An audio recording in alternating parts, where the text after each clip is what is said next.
All right. Welcome once again to the eighth episode of the Grow with Grevera podcast. I am joined today, as always, by Alex Houchins, who is, of course, CTO of Grevera. Say hi, Alex. Hey everyone, we're back. You're supposed to say hi, Alex. Oh, whoops. We're off to a great start. Yeah, I know, right? And today we're excited because we have a guest today, which is awesome. We got someone to hang out with us while we do a podcast. That's pretty cool. And it's Brett Puffenbarger from goodhighdeas.net. Hey, Brett. Hello. Uh, so we're really excited to have Brett on because last week or last time we had our last episode we had Ben Steinhaus, who was sort of who is a cultivation expert and a growing expert, especially as it relates to operations. So we learned a lot about some of the challenges there. And Brett, you come to this with a little more of a sort of a broader view of the holistic marketplace because you operate as a consultant. But I want to put words in your mouth. Why don't you just tell us a little bit about some of your background and what you all are doing there at Good Highdeas? Oh man.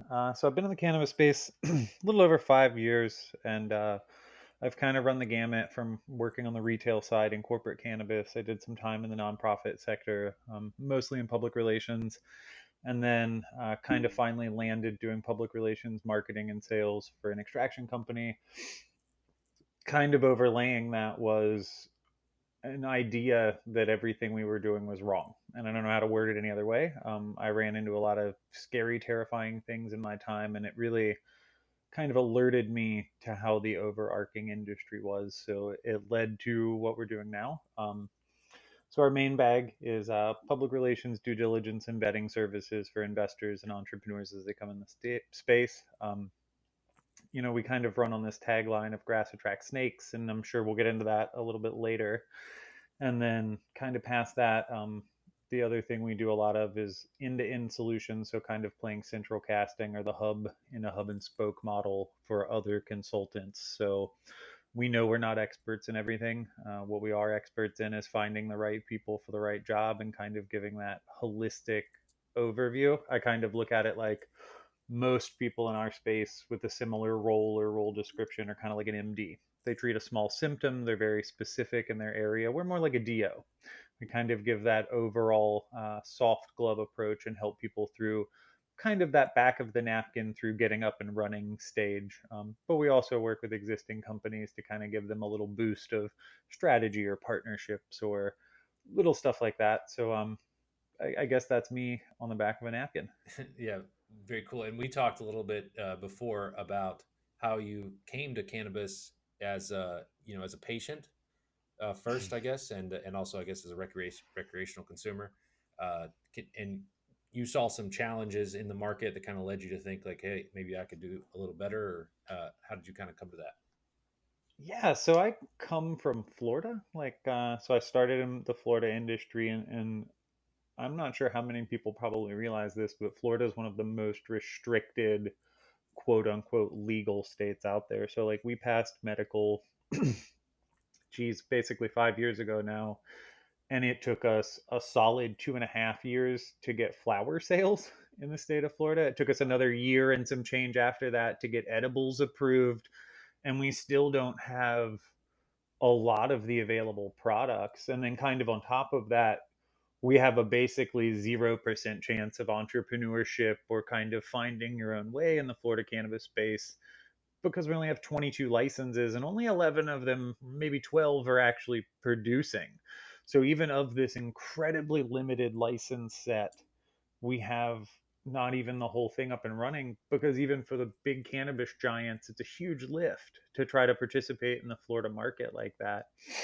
And I think for me, it kind of there is a narrative in the entire industry that there's kind of two different industries, the legacy market and this new like suit and tie Chad variety of you know uh, almost predatory nature that's come into the space. And I think Florida was kind of the breeding ground of that. So for me, I kind of got an accelerated introduction to that. So I think some if we want to put real data or real numbers behind it, I've read some interesting stuff from Headset. Something like 44% of new people in cannabis don't make it in their first job past a year. Most people in cannabis have 3 jobs in their first 2 years. Only 15% of people make it past the 2-year mark in cannabis at a given company. Like, some pretty alarming stuff. And that's universal. And I think here in Florida, it's compounded by the way our market was set up. And so what you kind of see is a whole lot of unhappy people at the vice president level and down, and a very small select group of already well off, connected, and movers and shakers type individuals that have continued to take this model and basically cookie cutter it across the East Coast. So it's kind of led now, I guess you would call it, to a rebuke of that. And it's been, I don't know how to word this better. I guess I've been preaching the same messaging for going on 5 years, basically since the very beginning, because my very first cannabis job ended horribly with, the same kind of horror stories we collect now. And I ran into a whole lot more of that as it progressed. So I think it's kind of gone in the last 6 months from a fringe topic at the water coolers, where I felt like Chicken Little being the one talking about it, to now it's more like being the Pied Piper. I think more people are willing to stand up and talk about it. I think more people are kind of looking at this as a long-term thing, and I guess if we want to call it something, we could call it a blessing from COVID. You know what I mean? Like we went from being a fringe industry to an essential service overnight, and with that has come an increased focus on us to be reputable, above board, to follow some level of standardization, and most of all, to respect the culture that was there 50 years before there was an industry here. Yeah, so can we? Yeah, can you expand on those two competing visions? Like this legacy market you talk about, and then like this new up and coming vision. Would you say, first of all, are there just two visions that are competing? No, there's a lot of vision. So it's like, what does legal mean to you? I posted this on LinkedIn the other day. You know what I mean? Or even something as simple as, what do you say, adult use or recreational? Right. Whoa, you know what I mean? I had hundreds of comments, lots of very intense debate. So I think there is, the one thing that is universal is that there's a universal passion.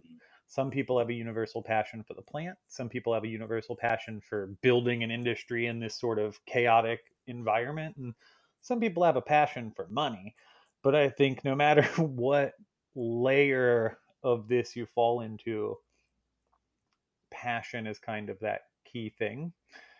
I'd say that right now we have 50 different markets, or 35, or however many different things they are. And I'd say each one of those has at least 2 different sides to that industry. But I think if we were going to massively simplify it, you know what I mean? You could basically do the American politics version of 2 camps.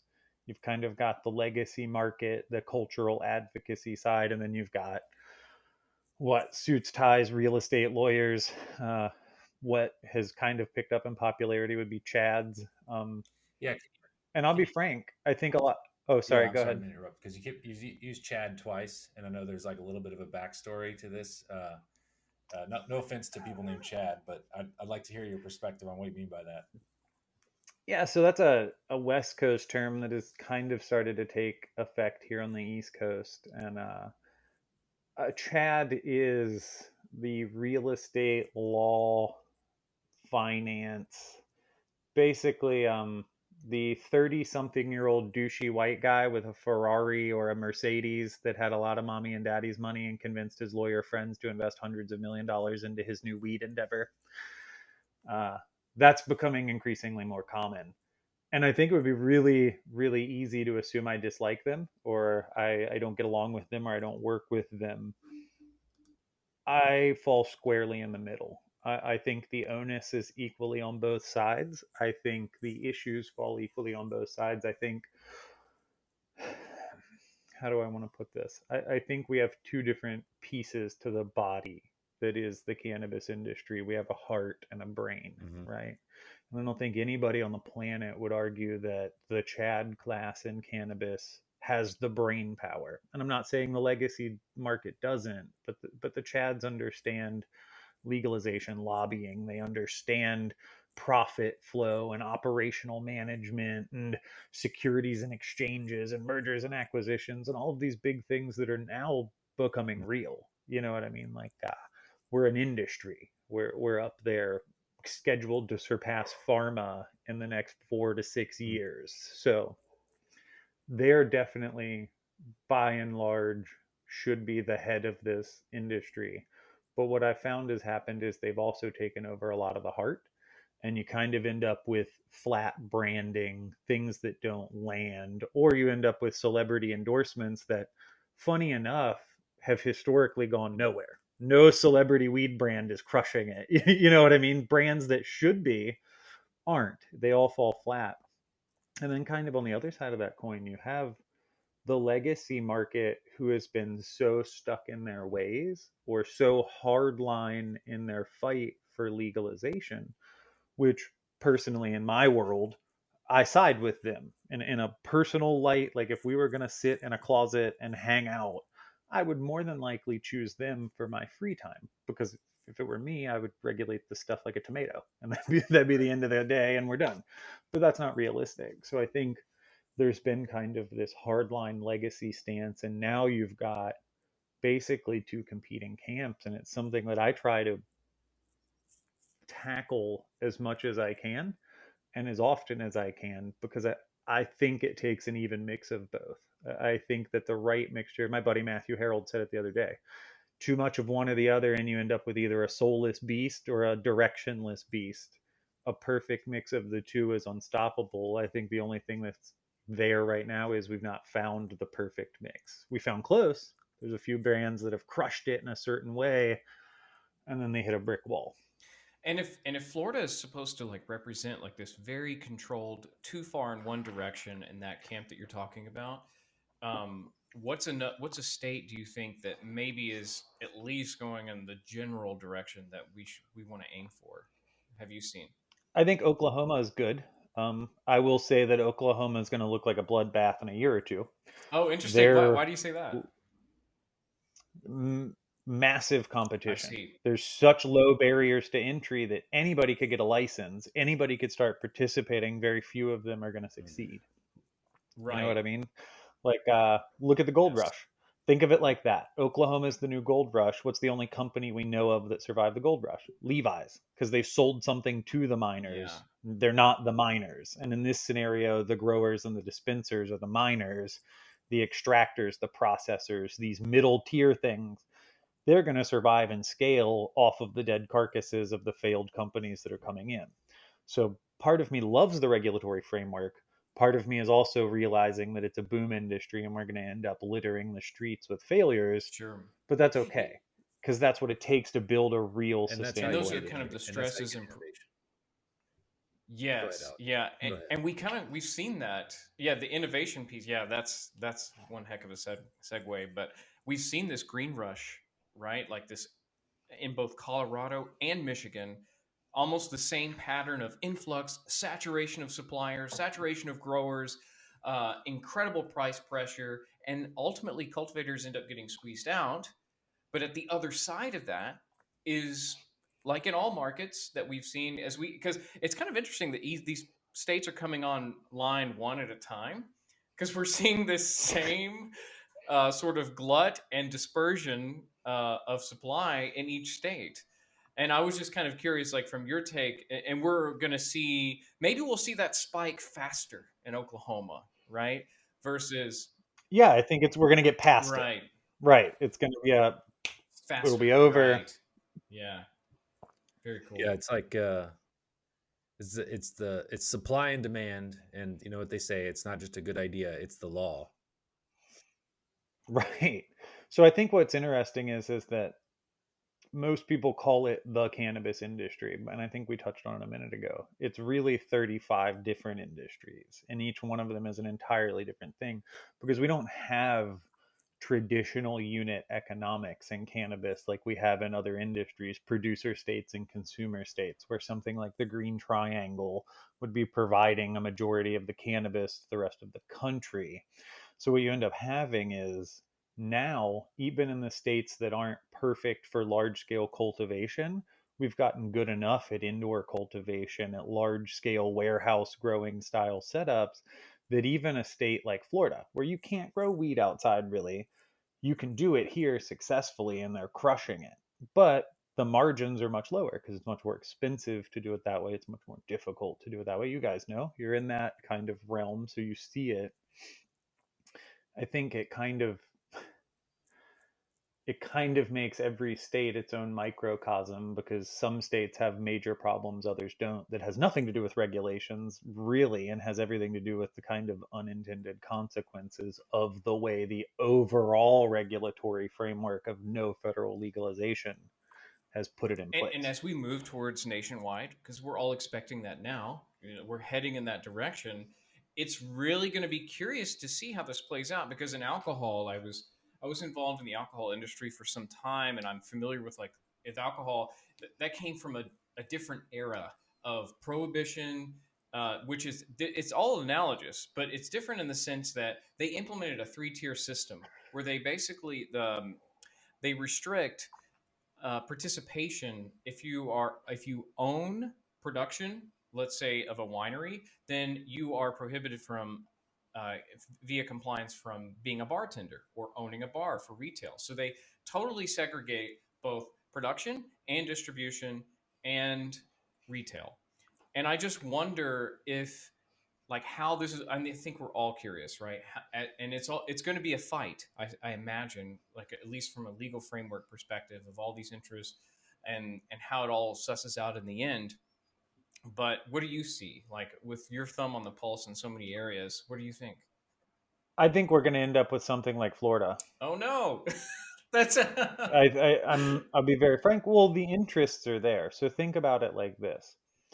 Most of the major American and Canadian cannabis brands have already made two major signals, right? If we're looking at the 30,000-foot view. A, they've all thrown lawsuits or lobbying in on some form of continued regulatory capture. And on the other side of that, they're all signaling it with their cutting of slack of their mergers and acquisition plays. Like, they're setting this up because they think it's going to play out in one way and one way only.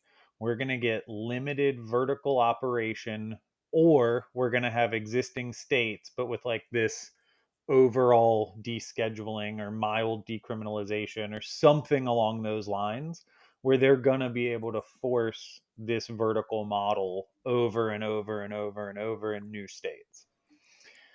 That's my right. fear. And I see it's getting played out. My thought here is that I don't think many of these major American or Canadian companies are actually going to get bought in the way they think they do, or the way they You think think they they'll will. just be So sort of I think regulated out of the way? And they're going to run themselves into the ground. I interesting. mean, look at it. They've done it over and over and over. They've raised hundreds of millions, if not billions of dollars. Canopy, Aurora, Cresco, yada, yada, yada. There's a list. MedMen. None of them are profitable. None of them have done anything. And all of them have scandal ridden pasts that look like rap sheets. If I were a Coca-Cola or a Procter and Gamble or a Johnson and Johnson of the world, why would I want to try to grab an already sinking ship or an already falling airplane and try to route it up when the one thing I'm good at is scaling and quality? Why wouldn't I buy the IP of a small or medium sized company and do what I do best? Scale it. Right. Yeah. That's a so yeah, and one of the there's definitely this view of the like talked about the vertical integration future, and I hope you're wrong on that front. One, I personally in our company we're really excited about the future of a more decentralized and what I consider free market where people can just grow the product and I think it'll depend on the states, right, and also what the federal realities end up looking like. We don't really know yet for sure, but this is kind of I know you've talked a little bit. You've been a little bit more involved with the or at least paying attention to the U.S. Cannabis Council uh, and them as a lobbying organization? Do you have any like viewpoints, or what is your perspective of that? Because they're starting to come in more and more into the market and starting to like throw their weight around in Washington, that kind of thing. What is your picture of that? I think it's the worst thing that's ever happened ever, at least as far as I can tell now. Let me be a little more clear with that. I have too many questions and too many pieces of evidence to be comfortable with them representing us as Mm-hmm. an industry. So I think starting, their membership dues and fees are through the roof, and it's basically a pay to play organization. Two, if you look at the member application, they basically force fealty on you. So they say you will support what we as an organization say. So they're basically controlling their individual members' marketing and positioning. That's a problem. Then you look at who the actual members are, right? So you can read it online. There's the code of conduct that all members must adhere to. Yet if you look at the actual list of members, there's a good chunk of them who do not Mm-hmm. fit that. So much so to the point where I've been making jokes for the last couple of weeks that I'm going to raise crowdfunding to raise 150 grand and get a board seat and then file ethics violations on a majority of the member companies. It's scary. And what's really scary to me is that they've done all of this pomp and circumstance. They've gained all of this media attention, and they've gained a whole lot of generalized industry support. But do any of us know what Right. we're supporting?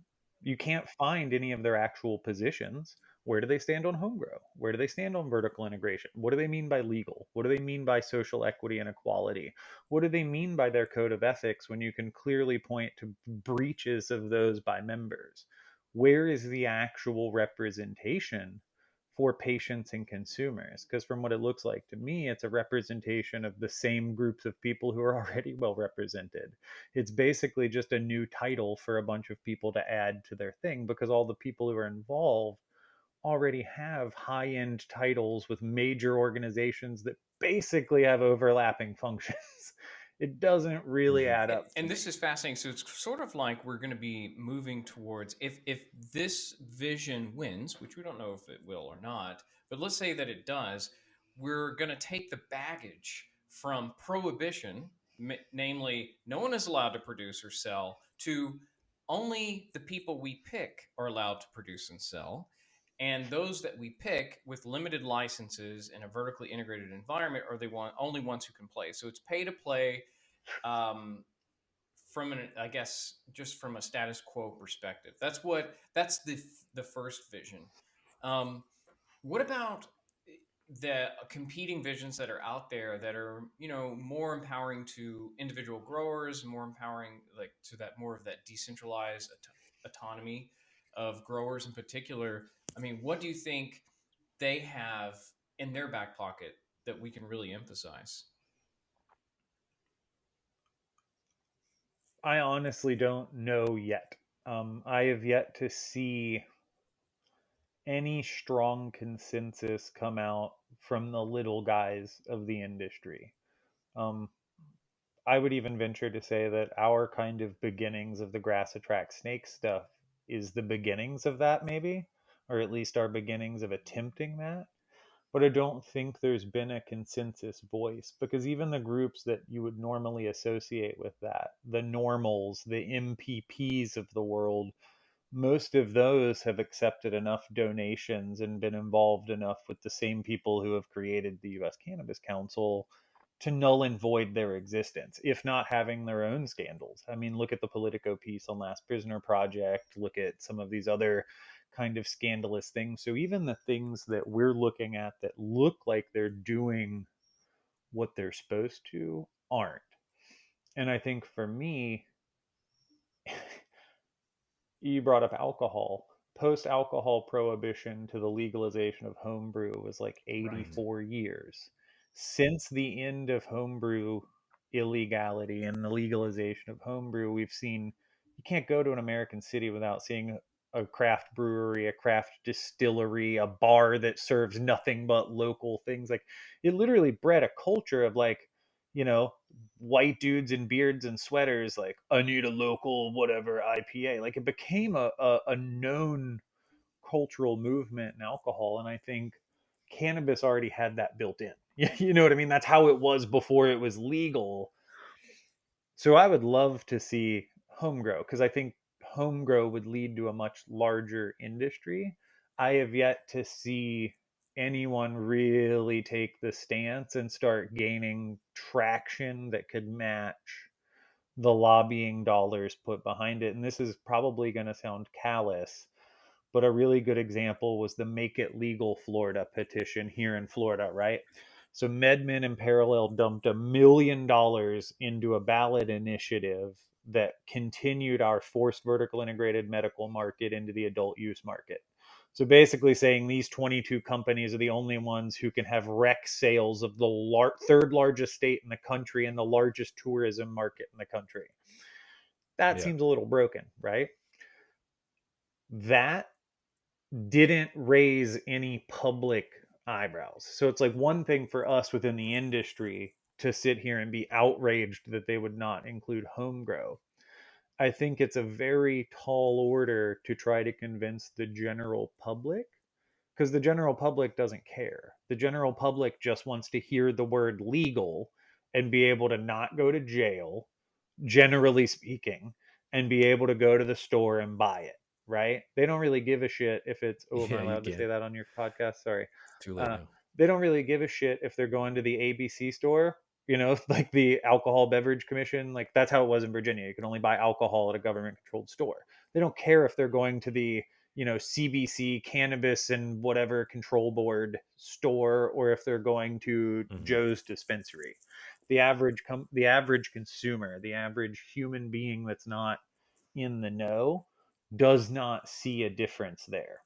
And I'm not sure that we as an industry, at least on the side of people who are into home grow, have we don't have what the forced vertical side of the house Yeah, in terms has. of capital and connections to politicians, etc. I would say that what we do have, and it kind of, I want to get into like your project Mongoose and stuff here in a minute, but I mean, we do have more transparency now than we did when prohibition ended, for instance, for alcohol.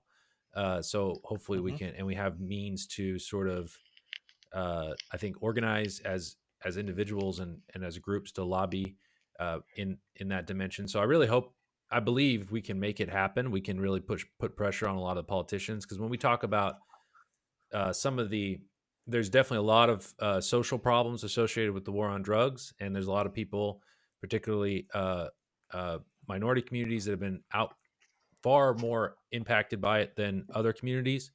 And to me, it's like, to me it's relatively straightforward. The first thing you got to do is you got to make the market open and fair, because that's the first step to creating a truly fair and socially advantageous market in my view. So I think that we can put pressure, and I hope we'll be able to do that. Before, I know, Alex, did you have something to chime in before we move on? Yeah. Just one final thing on this, I wanted to get your all's thoughts on was, you think about, and I know it took 80 years, right, to get at craft brew, right, microbrews all over the U.S. But just imagine a similar blossoming, if you will, of a market that is home grow or small independent cannabis grow, because we can accelerate that timeline. We anticipate will be a similar timeline, but accelerated, right? Because people will understand that actually, yes, I love microbrew, I love craft brew, and I love the huge assortment of access to consumer products and the innovation that comes with that everywhere in the US. And I think that as long as that isn't lost and forgotten, that there is a bright and promising future, even if we have to go through this expected reality of a few players that are paying to play or paying to grow. We know what's on the other side, right? It's just we don't think it'll take 80 years this time.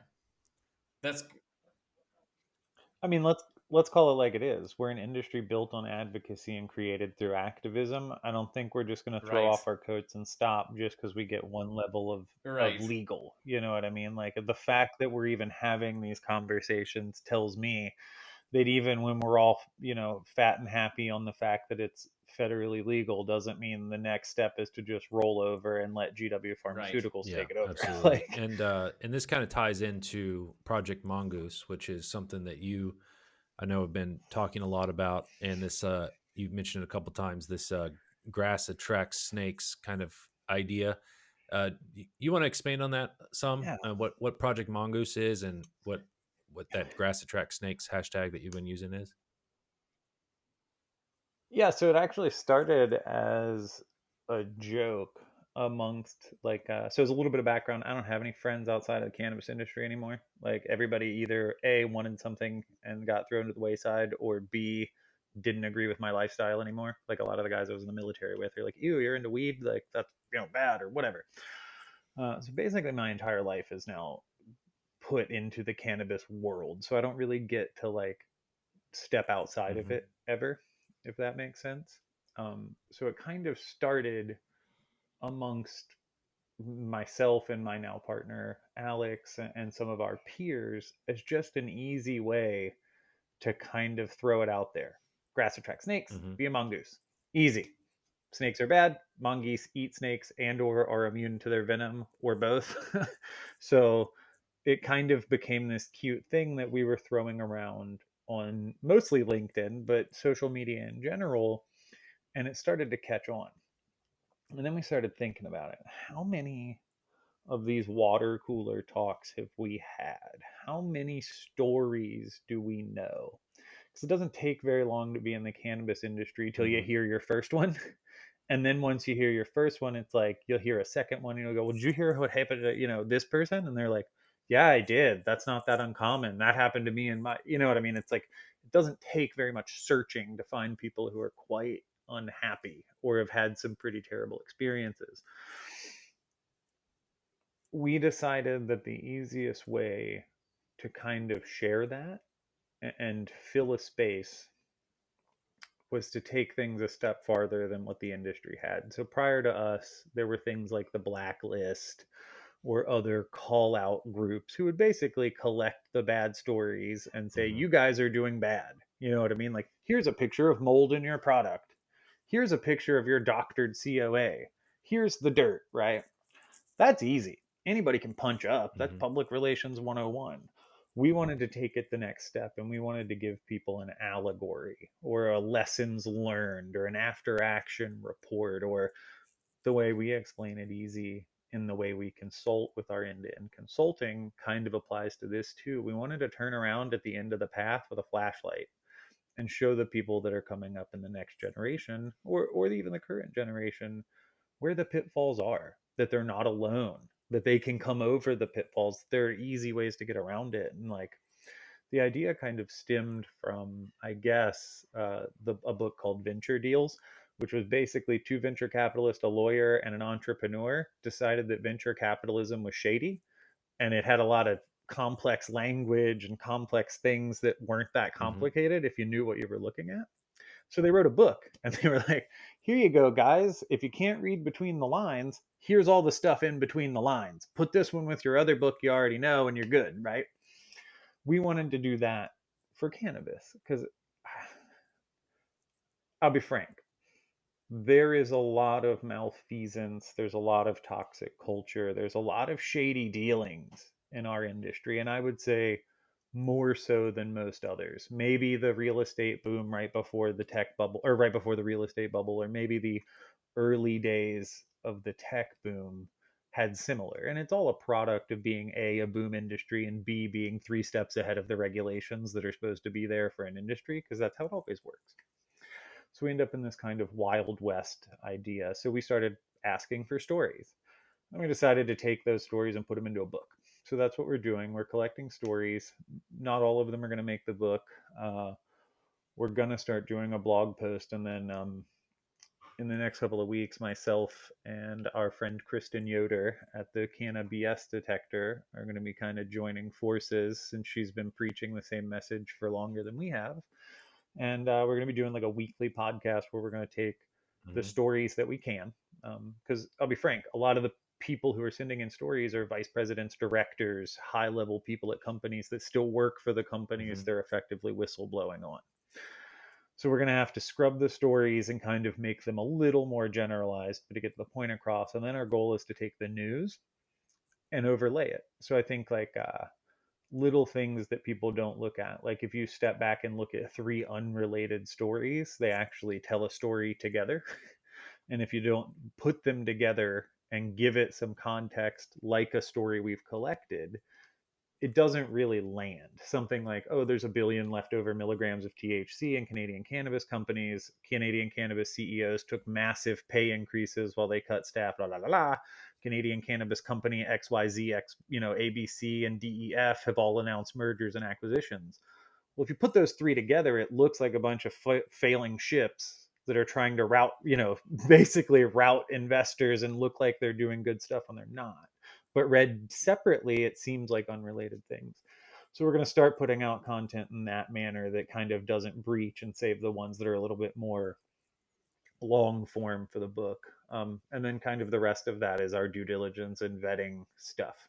So we do deep dives for investors and entrepreneurs, because honestly, something that everybody has told us, as far as our friends, other business to business providers, is that I just did a survey on this actually. Something like 87% of respondents said that they had something come up in their time in cannabis where if they had known about it beforehand, they could have saved themselves time, money, resources, things like that. So that's kind of the overarching thing. It's finding the bad stories, giving them some context, and taking someone that's more of an expert than myself in that particular niche and turning it into a way to avoid that, rather than letting people So fall you're into the cataloging all pits. these problems at any point in the industry through the supply chain, and when new people come to you, you can help them avoid those same pitfalls. That's cool. And it's over time. Bingo. So it's kind of like when things start showing up, so the problems that we have today, hopefully we'll be having different problems and the better kinds of problems 5 years from now. So what we found is that each new state has the same problems each time. So what you kind of see is a tiered effect of like, and I have not compiled. I'll be more transparent than I should be. We've gotten so many stories that I haven't read them all. I haven't even come close to reading them all. It will take me months and months and months to get through them all. Like way more than I expected. I was expecting a couple dozen, and that is not what we got. But our plan is to kind of categorize them too and give us a generalized idea of these timelines. So it looks like the more vertically operated or the more restricted the market, the faster the problems crop up. It is, and I'm not talking normal problems, you know what I mean? I think it would be very easy to assume we're talking about growing pains or normal startup problems or the things that are expand on that in industry, yeah, right? for those who may not be aware of like how distinct they so are. So like startup culture is known for being a little chaotic, for long hours and quick shifts, and I think everybody knows the word pivot at this point. If you've ever touched a startup, there's every day is a pivot. It's a little chaotic. That's a given. I think anybody who's ever worked in a regulated industry, alcohol, some levels of tech, heck, even like cosmetics, nutraceuticals, anything that has a CFR attached to it, basically like Code of Federal Regulations, if it's got it, you've probably experienced some level of that. Those aren't the kinds of things I'm talking about. The kinds of things we're finding are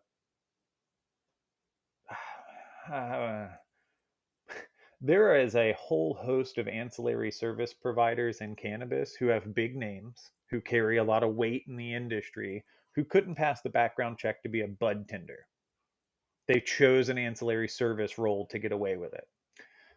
We've noticed an increasing trend of otherwise incredibly intelligent and directionally minded investors see the hype and the hockey stick projections and the pitch decks and a fancy school attached, and they just hit invest. We have seen a drastic amount of I know somebody who knows somebody who knows somebody, but that's never talked about. We've seen a drastic amount of just weird stuff, man. Like, I don't know how to put it any other way. Like, laundry lists of criminal charges or borderline criminal creepy social habits, or just a blatant lack of regard for like good order and discipline. Like, a cannabis service provider at this point lives off of mutual non-disclosures and non-circumvention agreements. And I feel like if you're not in cannabis, most businesses don't even know what a non-circumvention agreement is, because it is such just common don't be a dirtbag thought process that you don't need them.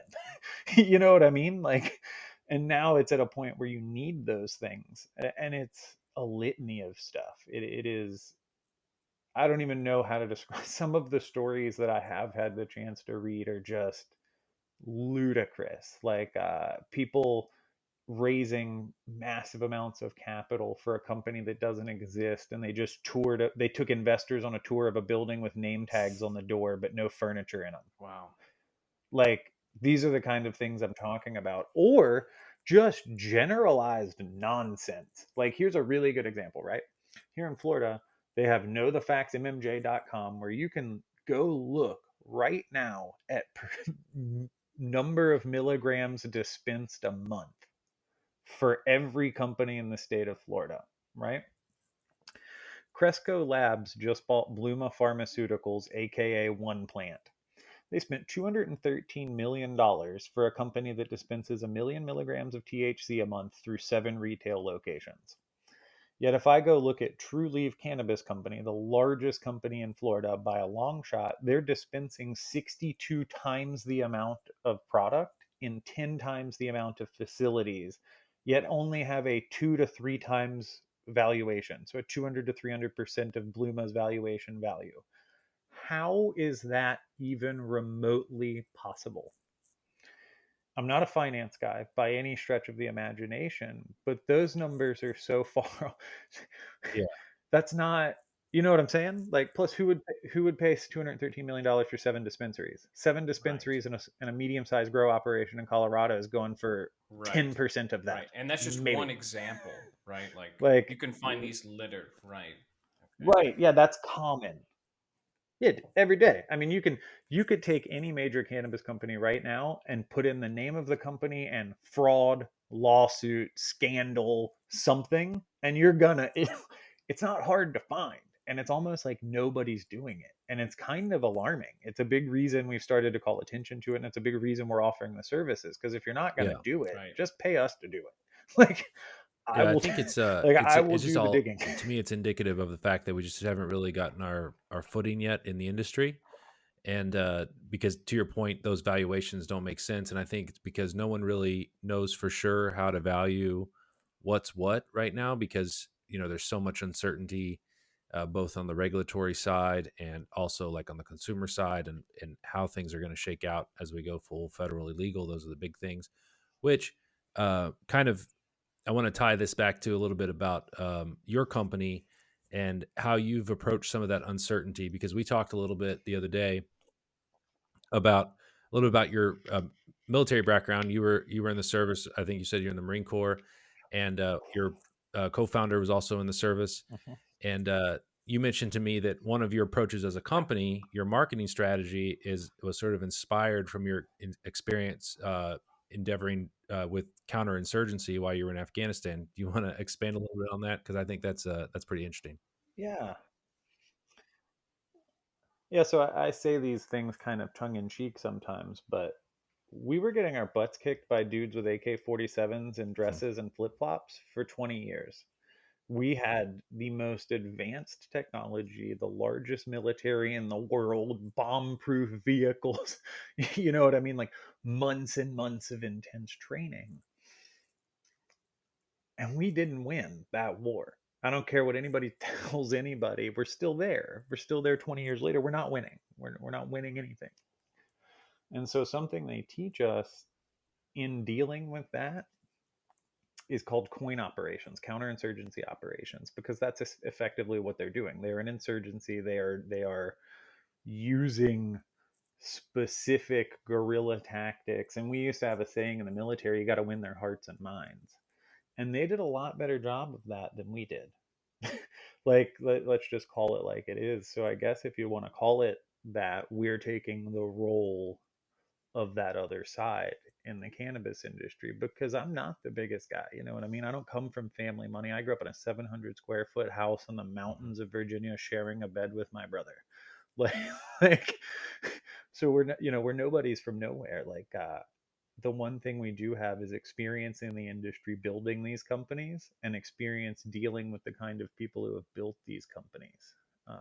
And I can tell you that the way you beat them is by being more transparent, more honest, and more sincere, because none of them got it. They just don't. And it's not a personal attack. I wish to God they had it. They can pay me right now and I will teach them how to have it. I don't care. But they don't. And I fear that they won't. So for us, I use the radical transparency model of being who I am, and I speak from the heart, and I speak from other people's perspectives too. You know what I mean? Like, we try very hard to think about what it's like, because not everybody in cannabis is the Mercedes driving guy in boat shoes in South Miami. These are people. My friend Shanna at Dharma Pharmaceuticals. You know what I mean? So they're a huge, now a large vertical operator in Virginia, but she mortgaged her house, her family farm of 7 generations, to compete for a license against these mega corporations. You know what I mean? Like, we have clients that are people who are real people. You know what I mean? I think it kind of falls in line to your target market. Like, some of these people are farmers, especially if you get into the hemp industry. These are tobacco farmers, these are corn farmers, these are people that are in nothing short of salt to the earth. And to me, they're being taken advantage of by a bunch of guys with some slick moves Mm-hmm. and overpromising that can't deliver. And it's really sad, because we could be doing so much more for the whole industry. We could be, and we're doing great things. Like by no means am I saying we're not doing great things as an industry, but we could be doing so Yeah, I totally so much more. And I think we shot ourselves in the foot. You know what I mean? Like, these corporate cannabis companies thought they were getting with the culture by hiring girls in bikinis to take bong rips on Instagram, and all they did was get a bunch of FTC attention. Like, every major step they've taken has been a step farther from what yeah. we probably need as an industry. And I think that resonates at this point. You know what I mean? I think it. So the whole idea of counterinsurgency and insurgency is, the insurgency is preying on the malfeasance of the big guys. So every mistake we made as Marines grew their presence, right? Every time we had collateral damage, or we broke something, or somebody accidentally got injured in the populace, they trust us a And that's little sort of more, intrinsic, or a right, to little less being rather. the, let's say in the analogy, the occupying force, right? It's like you have an intrinsic drawback, Right. which is you have a hard time winning over hearts and minds, if you will, if you can't even deliver it. How do you deliver authenticity if you are the occupying force, if you will? If we're trying to win over hearts and minds, well, I'm here, my presence in of itself is really hard to communicate as authentic. So just that's sort of baked in the cake. uh, yeah, I yeah. think it's baked into the industry too. You know what I mean? Like, we're coming out of a culture that was already here. And we can definitely take that culture and rise it to pharmaceutical standards. There's nothing wrong with, and I would never suggest that we need less standards and regulations, but we need less predatory regulations. We need less specialized regulations, and we need more safety regulations. I mean, look at it. Lab shopping is a term that's disgusting. Like, just straight up. Like, and I'll say it straight to anyone. If you're a company that lab shops, you're gross. And you have no reason being in cannabis. You have no reason putting stuff in people's bodies. You are putting human beings at risk at a plant that hadn't killed anybody in 10,000 years, except for maybe like And, 5 people and with cannabis just for the hyperemesis audience, for syndrome. those who don't know, But do you want to still, break down like, what lab you are shopping is? putting So lab shopping is the art of a large cannabis company sending the same sample or samples from the same batch to multiple labs and choosing the one who either had loose enough standards or was dumb enough to run the test in a way that makes their stuff look better. So either they didn't have intense enough equipment to catch low microns of, whatever, like lead or something, or parts per million, or on the other side of that, they were too ignorant of the ways to set a machine to pick something, or even worse, you just paid them a little extra and they said what you wanted it to say. Like, and I think all three are happening. I just saw an article a couple of days ago. 7 labs shut down for basically doctoring stuff for people.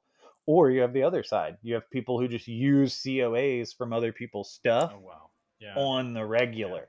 Yeah, thanks for that. Because a lot of people may not know if you're not on the cultivation side.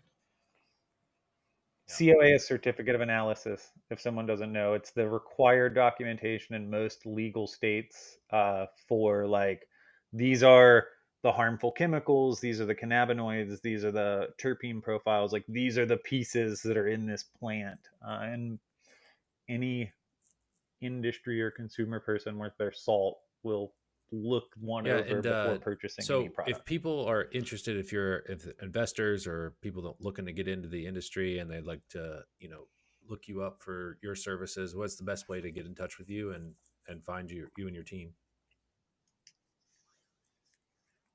You can find us on LinkedIn. That's the easiest place. We basically live there because it's the only place that they allow cannabis content, and it's specifically business to business. So it's kind of twofold for us. If not, grassattractsnakes.com or Good Highdeas. So GOODHIGHDEAS. All right, cool. And we'll put that in the description too as we send this out. So yeah, Brett, this was a pleasure. We'd love to have you back. Sweet. Oh man, I didn't even get into the whole how all data in cannabis is broken because they take money from the same people who invest in the cannabis company. So how could they be objective? Yeah, but we could save that for another for podcast. Another day. But like Alex said, we'd love to have you back. And for Grevera, by the way, this is the Grow with Grevera podcast, and we are a new tech startup in cannabis, and we're focused on independent growers, especially. All growers, and we're building software to help them manage their grow operations. If you are interested in that, you can go to grevera.com. No more wet clipboards. That's right. No more wet clipboards. Cool. And Alex, do you have anything else before we wrap up? No, I think that's it. Till next time. Yeah, thanks so much. And thanks everyone for joining us today.